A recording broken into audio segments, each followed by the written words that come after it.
Мы будем говорить про национальную идею. Мы живем в мире наций. Место белорусов у сусвете. Цинником выступаю здесь я. Идея X на Еврорадио. Вось вы сказали, что держава, может быть, павінна нешта рабіць для фармулявання нацыянальнай ідэі, але вот у нас с Максом ёсць вялікія сумневы, сыходзячы з таго, што, скажем, памятаеце 90-е гады? Тады вось па словах Александра Федуты дзяржава, дакладней адміністрацыя прэзідэнта, дала адмысловую замову сацыялагічнаму цэнтру аднаму, каб той сфармуляваў ім нацыянальную ідэю, распісаў яе, і вот каб такім дакументам перадалі кіраўніку краіны, каб далей можна было гэта, так бы мовіць, укладаць у галовы ў беларусаў. Па словах Федуты, гэты сацыялагічны цэнтр працаваў, а потым адмовіўся гэта рабіць, таму што сказаў, як не пішам, ўсё атрымліваецца майнкамф толькі па-беларуску. Памятаеце, у тыя ж амаль часы, можа крыху раней, быў і грамадства само, нашы інтэлектуалы спрабавалі тут збірацца, Марцаў, Васілевіч, там іншыя людзі, і спрабавалі такім колам інтэлектуальнай думкі, намагання вызначыць нацыянальную ідэю. Не атрымалася. Таму вот мы і ўзяліся за тое, каб з вамі, можа быць, не дзяржаве гэта сапраўды трэба рабіць. Не, нацыянальная ідэя мусіць неяк рэалізоўвацца без падтрымкі, без рэсурсаў уладных, без рэсурсаў дзяржаўных, няма сэнсу. Мы эту партызанскую вайну вядзем ужо не першае дзесяцігоддзе. Толькі сёння нейкая ёсць дзяржава, якая мае сусветнае прызнанне, і яна можа сабе паставіць такую задачу, і, відаць, яна эту задачу мы цудоўна бачым не ставіць. І гэтая гаворка пра нацыянальную ідэю там у дзяржаўных колах вядзецца, але куды гэтая гаворка хіліць, куды яна вядзе, мы дагэтуль ясна не разумеем. Ёсць нешта такое, як нацыянальная ідэнтычнасць, якая існуе незалежна ад намаганняў дзяржавы, ад нейкіх палітычных праграмаў. Што такое беларуская нацыянальная ідэнтычнасць? Я бы это не атаясамліваў з нацыянальнай ідэяй як такой. Нацыянальная ідэнтычнасць – это нейкая дадзенасць ці сукупнасць дадзенасцяў. Такіх ідэнтычнасцяў склалася ўжо ці яшчэ складваюцца, не одна, не две и не три у Беларуси. Можно? Просто нас интересовал такой вопрос. Вот есть белорусы, и о них только кроме Беларуси больше ничего нет на этой земле. Есть только Беларусь. Угу. Да, может быть, какие-то есть какие-то свои, можно в Белосток поехать, там вроде как свои есть. Угу. Можно какие-то части Литвы там приграничные приехать, там можно, говорят, тоже есть некоторые села белорусские. А так, в общем, кроме этого куска земли у белоруса больше ничего нет. Куда бы он ни поехал на этой планете, везде будут чужие. А положение иудея, оно другое. У него есть Израиль. Да, и получается, что есть две родины, да, есть такая большая родина, всех изначальных, да, и там сейчас успешное государство свое, и есть Беларусь. И как эти две родины, если у вас ощущение, что у вас две родины, и как эти две родины между ними там выстраиваете, кто выше, кто ниже, или они одинаковые, за кого вы болеете больше, там, за Беларусь или за Израиль? Любимый вопрос, кого ты любишь больше, маму или папу, всегда в семье заканчивается маленьким скандалом. Я вообще, в принципе, бы не сравнивал. Тем более в моей ситуации у меня папа живет в Израиле, а мама в Беларуси. Если мы говорим о понятии родины, то я родился в Беларуси. У меня была возможность не только уехать в Израиль, а остаться в Британии, где я учился 5 лет, и в Леобе-колледже я учился, и была практика у меня в определенных синагогах, и, в общем-то, в принципе, не могу сказать, что там не было такой возможности остаться. Была. И вернулся я по ряду причин, мы обсуждали это с моей будущей супругой, возвращение, что мы хотим изменить, что мы хотим оставить в своей жизни. Но, возвращаясь к понятию родины, Израиль больше, наверное, выступает исторической родиной. И эта историческая родина интересна еще и тем, что буквально недавно, пару дней назад, произошла встреча выходцев из Белоруссии в Израиле. Там, не знаю, там больше 1000 человек, наверное, собралось. Это один из любимых праздников моего отца, собственно говоря. И туда приходят и те, кто когда-то уехали, И на этот момент ты понимаешь, что там появляется вся патриотика, какая только может быть. И белорусский флаг, вот, и песни, и хлеб, и все, что там может только быть. И это не только фактор ностальгии. Там не надо ностальгировать. Там есть в магазинах достаточно продукции, есть телеканалы на языке, на русском точно, на белорусском я не уверен. Вот, поэтому в этом аспекте есть такой вот кусочек определенный, да, есть моменты, где можно, так сказать, и продолжать вспоминать о Беларуси, и частично гордиться и так далее, находясь и в Израиле. Предположим, что Беларусь входит вот в эти Соединенные Штаты Европы, и, в общем, Минск, он как бы вот исчезает, да, появляется Гомель, появляется Могилев, ну, отдельные регионы, которые напрямую общаются. Ну, или, может, как-то они там вместе, там, Гомель с Могилевым вместе. И тогда получается, что вот эта неразвитость белорусской нации, ну, как белорусов как нации, она может быть таким билетом в будущее. Они быстрее всего примут вот дробление, ну, как бы общеевропейское, и Франция раздробится, и Германия раздробится, и Беларусь раздробится на куски. И это, в общем, такой билет в будущее. Вот как вам такое мнение? Ну, Максим, вы тут пераказалі па сутнасці дыскусіі і аргументы, беларускія дыскусіі, ясна, апошніх можа быць 10-15 год і пра спозненую нацыю, і пра вот, магчымасць як бы кампенсаваць гэтае спазненне такім больш шырокім еўрапейскім кантэкстам. Все гэта было бы прыўкрасна, калі б мы з вами размаўлялі яшчэ, можа быць, 3-4-5 год таму. Гэтая карцінка, ну і все гэтыя ідэі цудоўна працавалі. Да? Но, але за апошнія 4-5 год все настолькі змянілася в самой Европе, да, на самім захадзе, в самім цэнтры, да, самі дыскусіі настолькі радыкальна змясціліся як бы зусім в іншыя пункты, іншыя кропкі, што ну вот зараз нават абмяркоўваць гэта крышачку, ну так анахранічна. Твоя краіна Беларусь. На якой мове гэты слоган? На якой мове прасоўваць яго? Мова важная? Безумоўна, безумоўна. Мы цудоўна разумеем, што Беларусь гістарычна была і будзе ў будучым краінай поліэтнічнай, поліканфесійнай і полілінгвістычнай. Але ў гэтай краіне павінны быць забяспечаныя ўсе правы той нацыі, якая стварыла гэтую дзяржаву, да, якая бараніла, якая гінула за яе.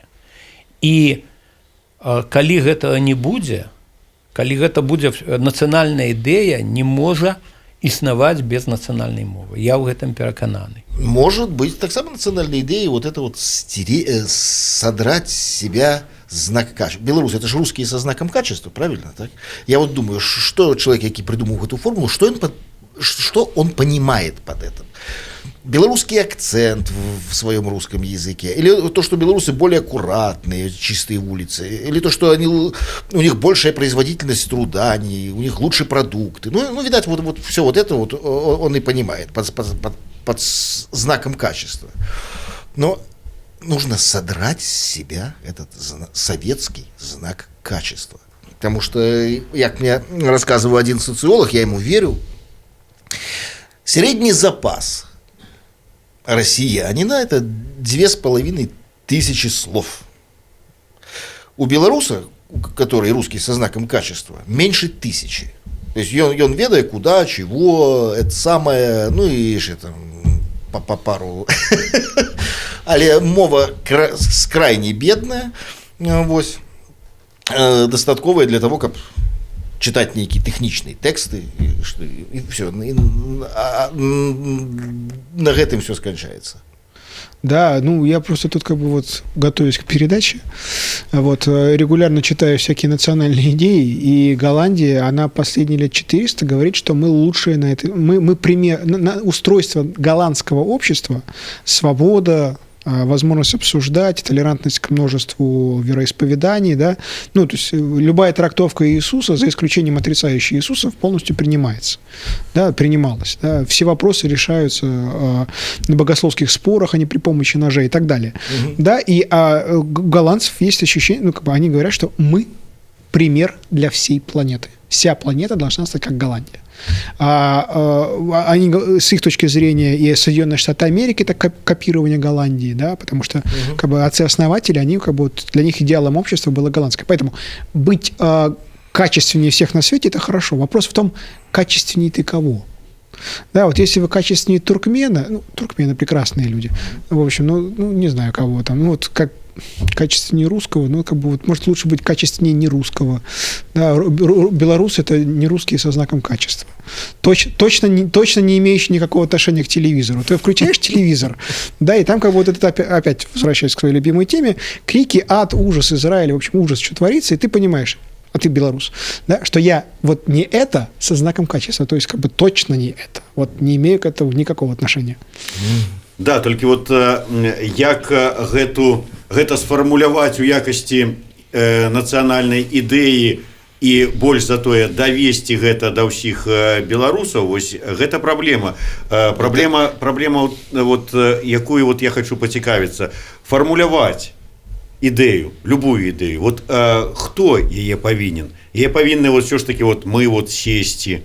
Я павінен, як сказала Алена Анісім, там сабраць нейкі там канферэнцыю, круглы стол, ці там я павінны сфармуляваць палітыкі, ці яна вот павінна дзесьці вот все ж таки з палескіх вёсак да нас прыйсці, з глыбінь, з нізоў. Адусюль из палескіх вёсак павінна прыйсці і з круглых столов. Кстати, вот идеал городского жителя для белоруса — это кто? Вот погляди на нас, вот. Да, хочешь это выиграть? Я идеал. Ну, я. Я сгоден. Ладно, на мой взгляд, самый элегантный белорусский писатель Альгерд Бахаревич. Хочешь выглядеть как Альгерд Бахаревич, курящий сигарету и в шабанах. Да, в шабанах на балконе. На парижском балконе. На парижском балконе. Это уже к Мартиновичу. Да, то есть просто ездить с двумя портретами. Бахаревич на балконе в шабанах с сигаретой, вот с его этим вот, да, и с одной стороны, и с другой стороны любой российский ведущий ток-шоу, да, вот как бы в его боевой позиции, то есть широко расставив руки, да, то есть как бы выбирай либо село на русском языке, либо утонченная, рафинированная парижская Беларусь с сигареткой на балконе в шабанах. Но я не вижу по-настоящему нации, когда протестуют студенты.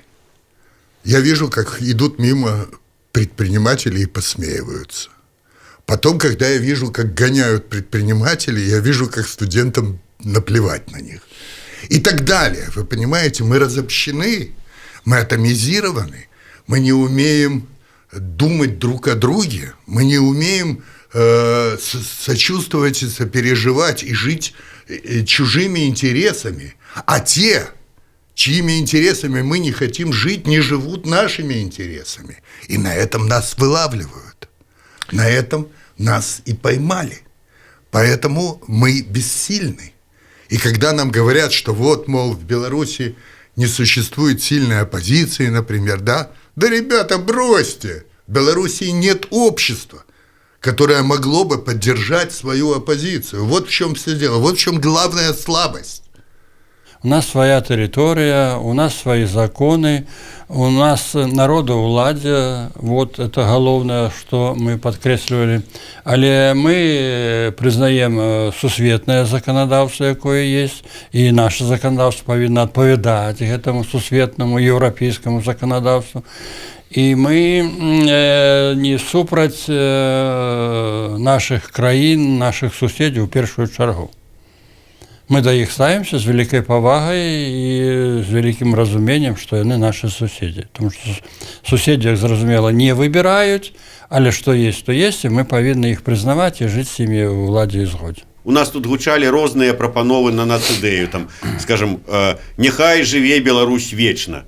У гэтай ідэі закладзена там імкненне да захавання Беларусі незалежнай, суверэннай, там жыве Беларусь, там ці як Зінаіда Бандарэнка сказала, нацыдея адным словам мова, ці як Глобус сказаў, барані сваё. Вот неяк вот тут нешта адчуваецца, нешта захаваць, да нечага імкнуцца. А каб не было вайны, такая вот ідэя такіх вот, вот я не ведаю, такіх нейкіх хобітаў, якія ў землянках сядзяць. Вы зразумееце, калі вот я вылучаўся дэпутатам разных узроўняў советов. Ну, ранее это по посадах я обязаны был вылучаться и обираться депутатом районного совета, городского совета, Витебского областного совета, Верховного совета и так далее. И мне вельмі шмат приходилось сустракаться с людьми и вести с ними размовы, аж шчырыя, большей часткой, где-то не шчырыя, и отказывают на всякие пытания, так само добразычлівыя и не зусім, но всякое было в этом житті. И вот среди этих усіх сустрэч я вынес вот такі логотип, чым цікавяцца люди, кабы не было войны. Люди для этого готовы жертвовать многим.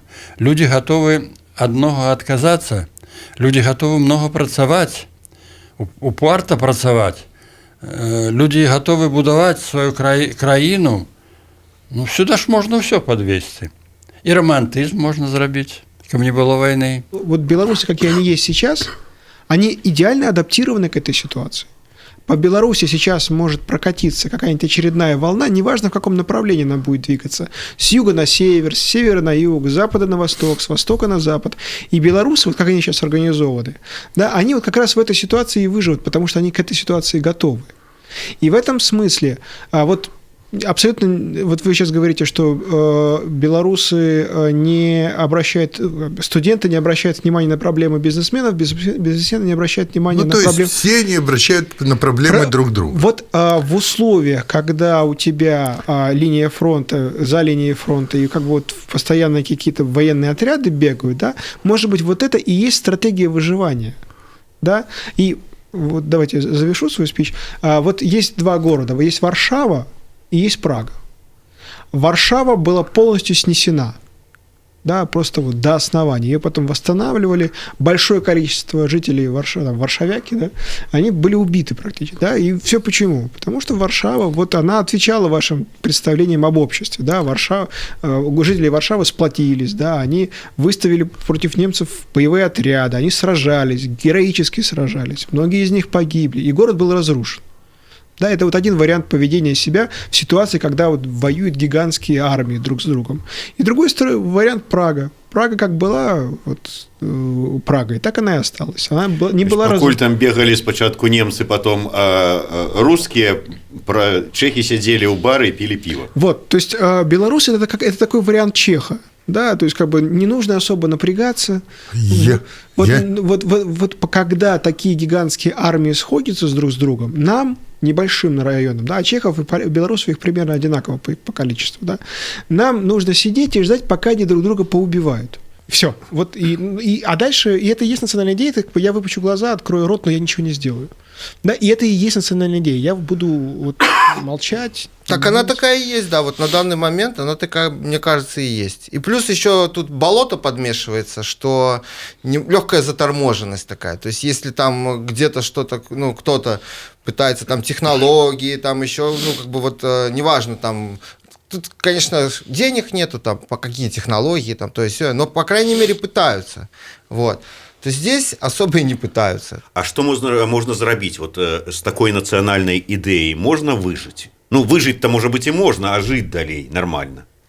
Я думаю, что ну, какое-то время, может, и можно, но тут еще такой, понимаешь, момент все время ожидания, что вот власть поменять, или кто-то придет, или сделает вот как там ну, в Европе, чтобы там чистенько, все красивенько было. Но они все сами это все делают, то есть они не ждут ни от кого, то есть они берут и делают. А здесь такая вот какая-то такие ждуны, то есть там, ну подождем там, да. С точки зрения Беларуси, вот, предположим, не дай бог, конечно, но в Беларуси случится какая-то война, да, для белоруса, ну, для националиста, пойти на войну и пожертвовать своей жизнью, да, за то, чтобы Беларусь жила, это нормально. Да, и пойти на эту войну еще и убивать кого-то, ну, там, нападающих, это нормально, это правильно. Да. Пантеон мучеников, пантеон как бы святых национальных, да, националистов, ну, героев, да, это, в общем, люди, для которых легко убить. Для христианина вот в этот момент это будет большая проблема. Он не будет убивать за Беларусь, потому что для него Беларусь не является сверхценностью. Да, для него Беларусь, это случайность. Господь создал меня белорусом. Но это вот что-то неважное, потому что важнее всего над всем этим, да, Иисус, над всем этим Господь. Да? И здесь получается две разные веры, которые друг с другом никак не могут сочетаться. Потому что либо Беларусь там убирались, да, превыше всего, либо Господь превыше всего. Да, если ты пытаешься это сочетать друг с другом, то это несочетаемые вещи. Они начинают друг друга подчинять. Добре, що тебе зараз не чує Паша Северинец. Я не ведаю. Для меня такой проблемы, то есть это проблема не с моего сусвету, скажем так. Я шмат рэчаў існуе там у свеце, да, там і нацыі, там нейкія народы, палітычныя сістэмы, краіны, яны змяняюцца з часам, рэлігій таксама шмат у свеце, і ад таго, што Бог з'яўляецца звышкаштоўнасцю, да, там ці Ісус з'яўляецца звышкаштоўнасцю, это не значыць, што гэта дае нейкую там матывацыю забіваць кагосьці. Да. Я нават і ўявіць сябе не магу, якой у матэрыяльным сэнсе павінна быць гэта ідэя, як она павінна выглядзець як тэкст ці як нешта іншае, набор якіх-небудзь сімвалаў. Што гэта такое? Вот это нацыянальная ідэя. То есть это не нацыяналізм, да? То есть, пэўна, нацыяналізм бы выкарыстоўваць якія-то нацыянальныя ідэі или там адсылы, спасылкі на якія-то нацыянальныя каштоўнасці і гэтак далей. Не спрачаюся, гэта даволі добрая вывучаная тэма. Але што нам паможа зараз сохраніць беларускую мову? Давайте знойдзем гэта і хай гэта будзе нацыянальная ідзея. Можа быць, калі будзе нейкая нацыянальная ідэя. То есть адбудаванне, адкрыццё зноў беларускіх школ. Гэта нацыянальная ідзея. Частка яе. Там пераклад там сусветнай класікі там на беларускую мову, нацыянальная ідэя. Нацыянальная ідэя. Там пераклад там надпісаў на вуліцы, гэта нацыянальная ідэя. Наверное, да, хаця кое-хто можа паспрашацца з гэтым, судя па апошнім падзеям кое-якім. Вось. Калі гэта нацыянальная ідзея, як гэта можна не падтрымліваць? Давайте падтрымліваць, але ж і ўсё, застаў дурня Богу маліцца, ён і лоб сабе разаб'е. І так з нацыянальнай ідзеяй тоже застаў некаторых грамадзян там клапаціцца за мову, там так яны даведы справу до тое, што гэту мову зненавідзець так, што як у нашых музычных школах калі-нікалі прывіваюць любоў да мастацтва, што першае жаданне, якое застаецца у яе выпускніка, это прадаць фартэпіяна. Само сабой, як разумеючы, не ўпамінаю мову, таму што зноў жа не будзем гвалтоўна навязваць беларускую мову. У той жа Швейцарыі, заўважце, 4 мовы, так? Але я размаўляю на беларускай мове, прашу вас размаўляць на беларускай мове, прашу чыноўнікаў размаўляць на беларускай мове, прашу ксяндза, папа гаманіць на беларускай мове, і свайго бацюшка прашу маліцца на беларускай мове. На што ён мне гаворыць, это выдумка. Быў такі факт в Образской церкви, што главный поп Крупского района на маё пытанне: сейчас что наболело у кого? Говорите. На Пасху. Говорите, Александр. Я говорю, калі ж я пачую на мове беларускай молитву, то это поп, отец Николай Гмир. Я открыто абсолютно говорю, аргументовано, бо маю документы. С крестом в руках на аналое сказал: а белорусский язык — это выдумка жидов и поляков. Нету такого белорусского наречия. Поэтому все идите в католическую церковь. Якраз спрабуючы прымірыць хрысціянства з нацыяналізмам, ён прымірыць не прыміры. Да, ён выпрацаваў такую ахвярна такую хрысціянскую ідэю аддаваць. Мне здаецца, што аддаваць кожны аддавай сваё, я б так сфармулявала, тому што аддаваць чужое, вот гэтага не трэба рабіць. С точки зрения... То есть вы зараз сфармулявалі нацыянальную ідэю. ідэю, сваё бачанне і аддавай сваё. Не, я просто это не зусім, безумоўна, это паразитизм на чужой ідэі, якая тут прогучала. Но я тут подкреслю на это слово, калі аддаеш, то аддавай сваё. Это нужно просто объединить. Это простая математика. Математика – это язык вселенной. Ну вот и скажите, давайте соединим и скажите вот мне, як визуальный дизайнер, что мы у выніку атрымаем, калі мы это вот объединаем? Давайте это вместе и сделаем. Естественно, Беларусь. Оставляем, конечно. Пишем. Беларусь. Это же нас объединяет, и тех, и других, и третьих, и всех объединяет. Не надо не смотреть ни на кого. Дальше, естественно, у этих что есть? У них только одно есть, больше ничего нет. Им нужно чем-то наполниться, что-то взять.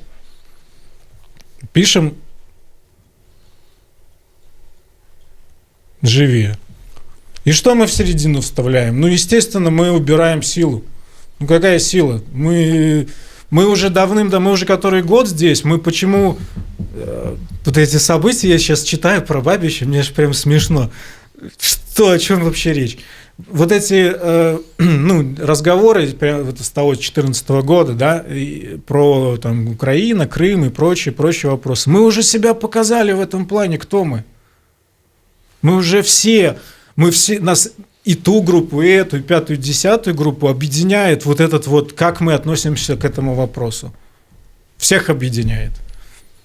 Естественно, мы это убираем. На что нужна большая воля, очень огромная воля, чтобы это убрать, чтобы убрать свою силу. И, естественно, мы переводим это слово. Вось лозунг социально-визуальный прозвучок от социально-визуального дизайнера Саши Чеботарова. «Живе квітнеючая Беларусь». Вы знаете, что вот я уже, так сказать, президент, я сижу, у меня команда, в эту команду вы входите, конечно, в первую чергу. Як без нас, конечно. Я требую себе церковь. Я буду оберпрокурором Белорусского священного синода. Я из ваших священников сделаю приличных людей. Ты будешь этим головным... патриархом. Головным патриархом, да. Но я вам хочу сказать, что это политичная ситуация, которую, я так думаю, чтобы я повинен зробити з вашей допомогой. Скасування всеагульнага выбарчага права. О, Господи. Абсолютное скасование на выборчее право, потому что мы, нация, народ, не дорос до того, как выбирать вартых людей. Мы не настолько 100% свядомые и разбираемся в политике, кухарка, чи пастух и так далее. І такі є правила, повинен бути сенс. Маєш ти право вибирати чи ні? Марочкин йшов, 2 рази порушив правила, так сказати, переходу. Його штрафували. Глядять, що, знаєте, що, як його він вибирав? Він вибере таких самих, що будуть під автобус, під трамвай попадуть. Ні, є сенс, є так. Є у цивілізованих країнах, у яких це є. То, що в Америці. Поэтому вот это всеагульное выборчее право дает максимум манипуляции. Был период, когда прям вот это советское все перло из любого зомбоящика, и прям советский. А сейчас уже все. Поколение то, наверное, уже перестало быть для него интересным, новое поколение это не воспринимает. Все, она умерла сама собой, не реализована. Советский Союз не реализовался тут. Значит, сейчас происходит, и я это понимаю, на государственном уровне поиск новой национальной идеи. Они реально ищут. Они не понимают, как это совместить со всеми прошлыми ценностями и поступками, но они ищут. Они пытаются что-то нарыть. И для этого привлекают интеллигенцию белорусскую, кстати, общаются там с ней. Для этого снимают такие фильмы типа «Купалы» на госденьги. Угу. То, что раньше было невозможно в принципе категорически. Потому что позвонил бы какой-то, я не знаю, кто там, Чергенец или эти там ребята из Палаты представителей безумные и так далее. Сказали, вы что, как? Все молчат. Все только за. І тут вельмі важна, основні, скажімо, такі висілки, яны вже накіроўваюцца на на ўтрыманне гэтага вобраза, на то, каб зрабіць яго больш цікавым, больш зразумелым для шырокай кола насельніцтва, да, каб мець нейкія вобразы, праз які можна мабілізаваць людзей там, да, на нейкія задачы. Вось гэта тое, як гэта зараз мусіць працаваць, і як гэта зараз рэальна працуе. Калі казаць пра нацыянальныя ідэі, як такі вот тэкст, нейкі месседж, добра распісаная праграма, як мы будзем кудысьці рухацца там у нейкую будучыню, альбо вот як такі подручник, где все там от полоцкого княства там до перемоги коммунизма. Ну, не, зараз не та эпоха, каб будовать нацию по такой стратегии. Мы зараз посядзелі, яшчэ пагаварылі, я вас папрасіў паспрабаваць сфармуляваць і раз і сфармулявалі такую нацыянальную ідэю, якая вот, ну вот нам, прынамсі, тут вельмі спадабалася, і мы лічым, што яна вартая і годная ідэя, і што мы можам далей зрабіць? Вот мы можам на падставе гэтай ідэі, вот тэатр можа стаць той трыбунай, якая гэтую ідэю нейкім чынам там, з вашай дапамогай, з дапамогай таго чалавека, які напіша адпаведны тэкст для спектакля, данесці гэта да беларусаў. Праз вот сцену, со сцены Купалаўскага тэатра. Ну, мы так і робім все гады. У всякім выпадку і да мяне тэатру будзе ў 20-м годзе 100 год. В 20-м годзе стварыўся тэатр. Дарэчы, могу сказаць, што чехі, у іх не было нацыянальнага тэатра, таму што нямецкая прастора была, Аўстра-Венгрыя. Яны на свае грошы пабудавалі в сярэдзіне 19 стагоддзя тэатр, які стаў размаўляць па-чэшску. Вось вам и все. Вось вам и все. Конечно, цивилизация была австрийская, немецкая и так далее. Мы это и робим. Іншая справа, что у нас зараз 340 мест у зале. Вось тыя людзі, які прыходзяць, я спадзяюся, што яны разумеюць, пра што тэатр з імі размаўляе. Мастацкім мовай і мастацкімі вобразамі, а не дэкларацыі палітычнай. Ось там, туды, налево, направо. Не. Глядач пакутае разам з героямі нашых спектакляў. І тое, што вы згадалі тутэйшыя, які ў свой час вельмі такі важны быў спектакль Беларусі, для мяне таксама.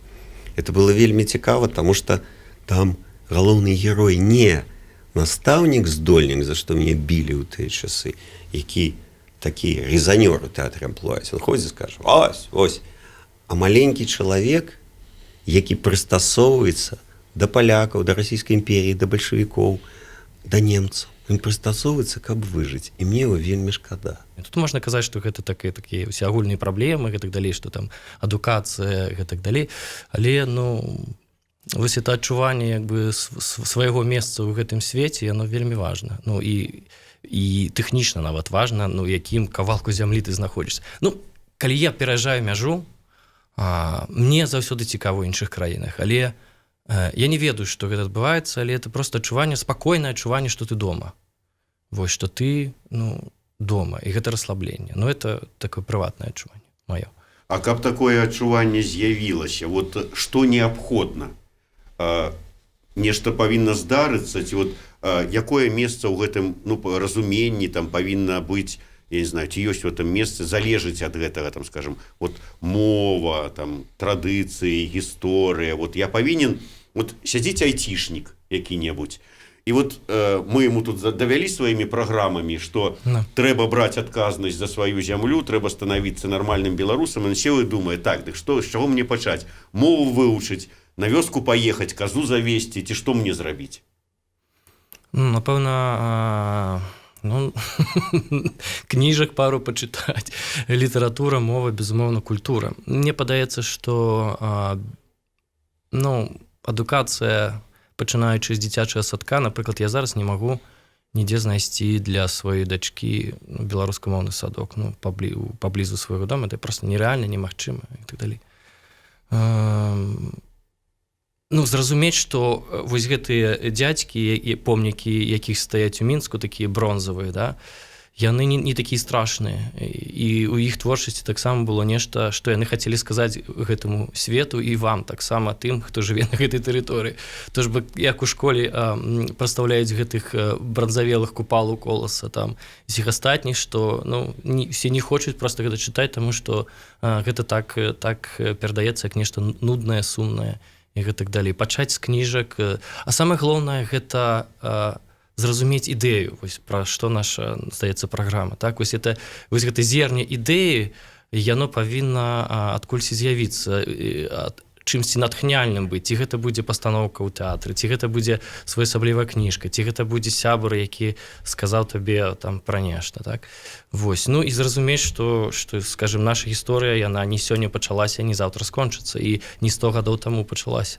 Вось. І гэта пераемнасць пакаленняў, якая ёсць, і ведаеце, вось нават кажучы пра мову, да, можа Максім там са мной не паходзіць і скажа, што таксама там варыянт такіх сібірскіх традыцый, але мне падаецца, што ў мове ёсць закладзены унікод нейкі, які, акрамя тэхнічнага, што мы разумеем адзін аднаго, ёсць не такія як бы невербальныя, а энергетычны нейкі пасыл. Сэнс такі, што вялікая трагедыя беларусаў, скажем так, што нам трапіла геапалітычна жыць каля России. Ну, як бы, таму што я... Финляндия тоже живет возле России. Так, але паміж імі ж ёсць Карэлы, на которых вы спасылаецеся. Такая буферная зона. Вось, мы буферная зона паміж... Карэлы в составе Российской Федерации находятся. Так, але... Их практически нет. Гэта этнічна, гэта буфер паміж Суомі і расейцамі. Як бы, тое самае беларусы, як бы, гэта... Мы, в прынцыпе, таксама задумваліся, напэўна, падсвядома ці не падсвядома, задумваліся вось гэтым вось ідэалагічным апаратам расійскай імперыі, такі буфер, так, паміж палякамі і расейцамі, але мы, як бы, мне здаецца, што акурат прыкол у тым, што мы, як бы, буфер аказаўся надта актыўным нейкім, у сэнсе, што все-таки заявіў пра сябе і нават атрымалася нейкая дзяржаўнасць, так, вот акурат высілкамі інтэлектуалаў, которые пачатку 20-го стагоддзя, так, якія склалі ядро БНР, потым Інвілкульту, ну і як бы, вот. Па-першае, адразу хочу сказаць, што на маю думку яна яшчэ фармуецца, бо я думаю, што тут мяне пачнуць закідваць памідорамі і казаць, што яна ўжо 200 раз фармуляваная яшчэ ў 19 стагоддзі. Пачнуць закінуць і з другога боку, якія скажуць, а яна нам увогуле не патрэбная. Так. І мой погляд, што ў прынцыпе, калі ты хочаш, каб тут размаўлялі па-беларуску і шанавалі сваю гісторыю, то гэта трэба пачынаць са школы. Калі у нас будзе пачатковая адукацыя на беларускай мове, то моя генерацыя, там, я не ведаю, маіх дзяцей, напрыклад, якія ўжо, на жаль, хутчэй за ўсё не трапяць пад гэтую хвалю, яны проста будуць пастаўлены перад фактам, што ёсць нейкая даволі вялікая колькасць людзей, якія размаўляюць па-беларуску, маюць нейкае уяўленне пра беларускую гісторыю і разуменне таго, што гэта не проста нейкая тэрыторыя зямлі, акрэсленая межамі, якой жыве нейкае насельніцтва, а гэта Беларусь мае сваю назву і мае свае межы, мае сваё разуменне, што там тут адбывалася, што адбываецца, што будзе адбывацца. Таму адукацыя гэта ў першую чаргу. Дарэчы, нашыя ўсходнія суседзі, калі рабілі працэс русіфікацыі, яны таксама гэта вельмі добра разумелі, калі казалі, што тое, што не даробіць рускі штык, тое даробіць школа і царква. Рускі поп. Рускі поп, так, і рускі настаўнік. За талерантную Беларусь, за прыстойную, адукаваную і за сапраўдную тую Беларусь, якая, ведаеце, што давайте просто раскрыем новую зямлю Якуба Коласа. Ну, почитайте, там же ж Беларусь. Дарэчы, у той ж самай кніжцы, адкуль я Шарангович узяў, у той самай кніжцы на польскай мове і на беларускай мове і на рускай мове. І вы ведаеце, для мяне беларуская мова, яна да гэтае месца больш падыходзіць. У Расіі, я думаю, расійскі пераклад больш падыходзіць. Я хачу, каб тут было без перакладу. Усім зразумелы гэты твор беларускі, новая зямля. І некалі, ведаеце, мой настаўнік у школе, там меня заставляў чытаць для класа эту новую зямлю, я цяпер гартаю, ведаеце, прабачце, што, можа, это не зусім так карэктна, але я часамі перагортваю Шекспіра і часамі перагортваю Коласа. Так? Колас мне больш зразумелы, так? Хаця веліч Шекспіра зразумела ўсяму свету. Товарищ предлагает оценивать результаты нашей работы. Выпускаем нашу передачу, вот смотрим на улицы, районы Минска, которые она покрывает. А потом замеряем, через некоторое время рост доходов у граждан, количество нарушений правил дорожного движения, правил парковки. Да? Вот если человек проникся национальной идеей, таким общим комплексом идей о том, что Беларусь – это замечательно, о том, что у нее есть история, о том, что у нее есть корни, и что быть белорусом – это не так-то уж и плохо, а наоборот хорошо. Я господар, Украине господаров. То, в общем, он начинает вести себя поприличней. Да, и наша передача, там появится еще ряд других передач, неважно, может, не передачи, может быть, сериалы, может быть, фильмы, может быть, романы, может быть, поэмы, может быть, выступление слонов в цирке, что угодно. Главным результатом этого должно быть это рост налогов, в смысле... Не налогов, не. Добробыту, капитализации, доходу, разные есть чинники, але самое основное, чтобы это было добробыт миллионов хатних господарства людей, звычайных белорусов, а не добробыт 10 монополистов, которые кируются с внешними силами альбо номенклатурой. Потому что это уключэнне ў працэс інклюзівity. Гэта тое, што павінна быць у Беларусі праз права ўласнасці. Права ўласнасці, зямля, актывы, магчымасць ствараць новыя прадпрыемствы. І перш за ўсё трэба, я ў 2007 годзе напісаў кніжку, называецца «Эканамічная канстытуцыя Рэспублікі Беларусь», якая павінна ў ідэале дапаўняць нашу канстытуцыю палітычную, таму што яна стварае гэту такую рубашку смирительную, як па-беларуску. Спірительную рубашку для дзяржавы.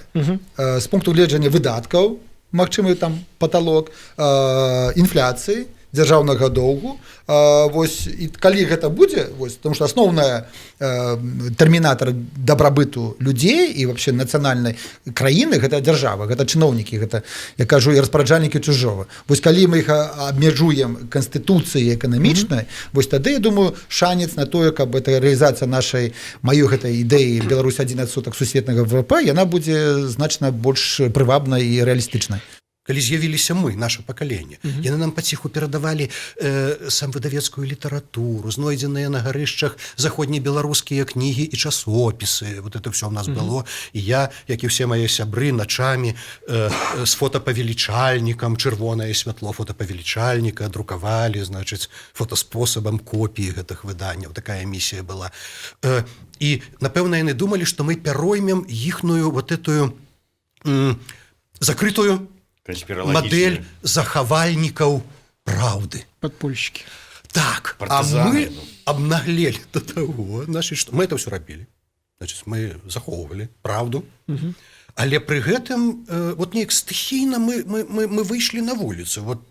Шчыра кажу, гэтым я ганаруся. І як толькі мы выйшлі на вуліцу і атрымалі фідбэк ад людзей, что, оказывается, это классно, что, оказывается, это потребно. Это и было крыніцай нашага аптымізму. В сэнсе, что мы не культывуем агмень, які гасне, а мы распальваем не пожар, а цёплае вогнішча.